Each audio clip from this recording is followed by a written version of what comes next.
Hello everyone, welcome to उपासना की दुनिया। कैसे हो आप सब? उम्मीद करती हूँ सब बहुत अच्छे हैं। सबकी लाइफ बहुत ही ज़्यादा अमेजिंग चल रही है। तो यार, आप लोगों ने बहुत सारा प्यार दिया है और पिगमेंटेशन को लेके मैं जब भी बात करती थी ना, तो अब जितने भी पेशेंट्स आते तो हमेशा बोलते हैं कि मैम एक ना कॉन्फिडेंस आना शुरू हो गया कि वाकई में हम ठीक हो सकते हैं।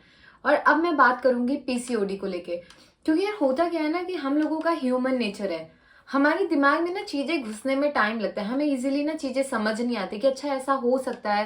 मतलब बहुत सारे डाउट्स होते हैं और इसमें गलती किसी की भी नहीं है। गलती ये है कि हम लोग इतना ट्रीटमेंट ले चुके होते हैं ना और वो चीजें क्योर नहीं होती हैं।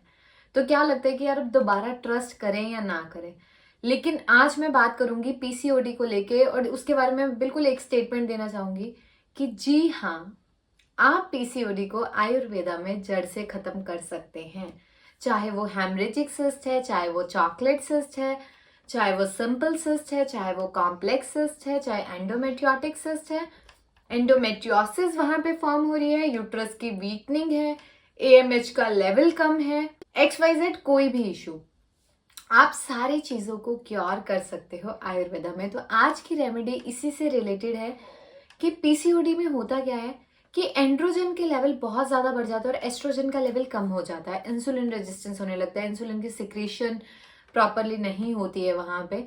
तो बॉडी में क्या करते हैं कि एब्जॉर्प्शन जब प्रॉपर नहीं हो रही है तो हम लोग क्या करते हैं, मेटफॉर्मिन लेना स्टार्ट कर देते हैं। मेटफॉर्मिन हो गया, मैप्रेट टैबलेट हो गया, डायरेक्ट हॉर्मोन्स ले रहे हैं, डायनापा ले रहे हैं। साइकिल धीरे धीरे करके कंप्लीट करना स्टार्ट करते हैं और एक टाइम ऐसा आता है कि हमारी बॉडी इतनी यूज टू हो जाती है कि दवाई खा रहे हैं तो 5 दिन पीरियड्स हो रहे हैं, दवाई नहीं खा रहे हो तो पीरियड्स होना वहीं पे स्टॉप हो जाते हैं। 6-7 महीने बाद जब हम देखते हैं ना, अचानक से दाढ़ी आना स्टार्ट हो जाती है, यहाँ पे बाल आ रहे हैं, यहाँ पे बाल, यहाँ पे बाल। धीरे धीरे करके ब्रेस्ट पे हेयर की ग्रोथ होना, ग्रोइंग रीजन में होना, स्टमक के नॉर्मल हेयर की थिकनिंग होना। क्यों? मतलब हम ना अपने शरीर के साथ खिलवाड़ कर रहे हैं, किस लिए? क्या जरूरत है? मतलब क्यों हम ब्लाइंडली हॉर्मोन्स पे ट्रस्ट करें जब हम आयुर्वेदा से, जब हमारी प्रकृति इतनी खूबसूरत है, प्रकृति में इतनी खूबसूरत चीजें बताई गई हैं, तो हम अपनी लाइफ को क्यों खराब कर रहे हैं? एक बीमारी ठीक नहीं होती और 50 बीमारियां जन्म लेती हैं। हेयर फॉल होना, मोटापा आना, ब्रेस्ट में इतनी हैवीनेस हो रही है। मतलब एक टाइम होता था कि प्रेगनेंसी के बाद जब माँ दूध पिलाती थी ना तो उसके ब्रेस्ट में चेंजेस आते थे। अब हॉर्मोन्स की वजह से ऑलरेडी वो चेंजेस आ रहे हैं। किस लिए? तो आज मैं एक बहुत ही बेनिफिशियल प्लांट के बारे में बात करूं, दैट इज निर्गुंडी। निर्गुंडी, ठीक है, ये एक ऐसा प्लांट है जो इंसुलिन पे भी वर्क करेगा और एंड्रोजन के लेवल पे भी वर्क करेगा। हम जो भी कॉम्बिनेशन बनाते हैं हम उसमें निर्गुंडी का यूज करते हैं।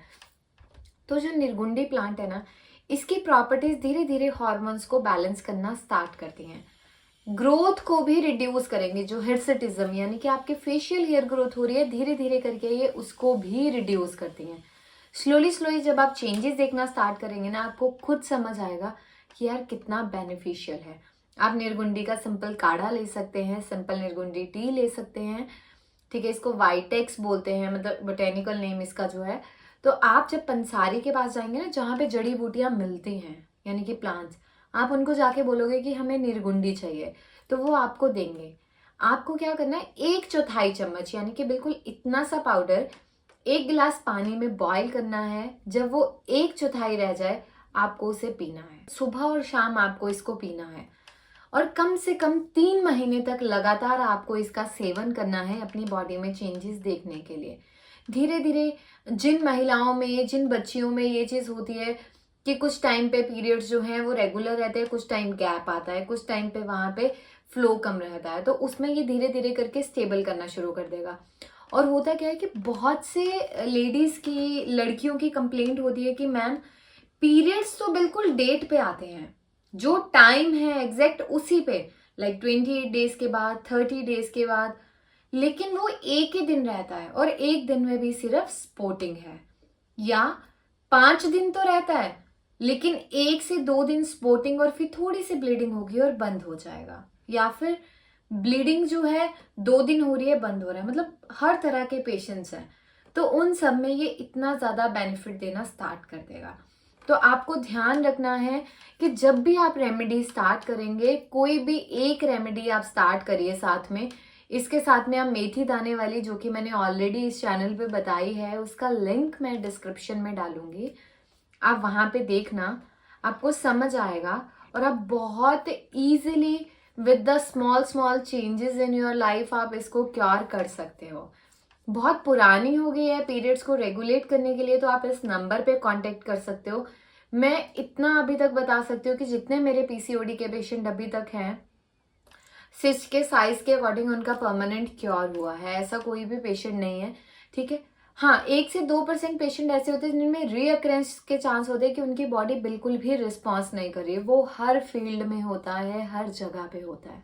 तो यार अगर आप चैनल पे नए हैं, चैनल को सब्सक्राइब करना नहीं भूलना है, वीडियो को लाइक करना नहीं भूलना है, एंड एक प्यारा सा कमेंट। मेरी हमेशा कोशिश रहती है कि आपके कमेंट्स पे जो है हम रिवर्ट दें मैक्सिमम। और बहुत से लोगों का आता है रेमेडी देखने के बाद भी मैम क्या करना है, प्लीज आप लोग उसे ध्यान से सुने, उसके बाद आप लोग उसमें अगर स्टिल कोई डाउट है तो आप पूछ सकते हैं।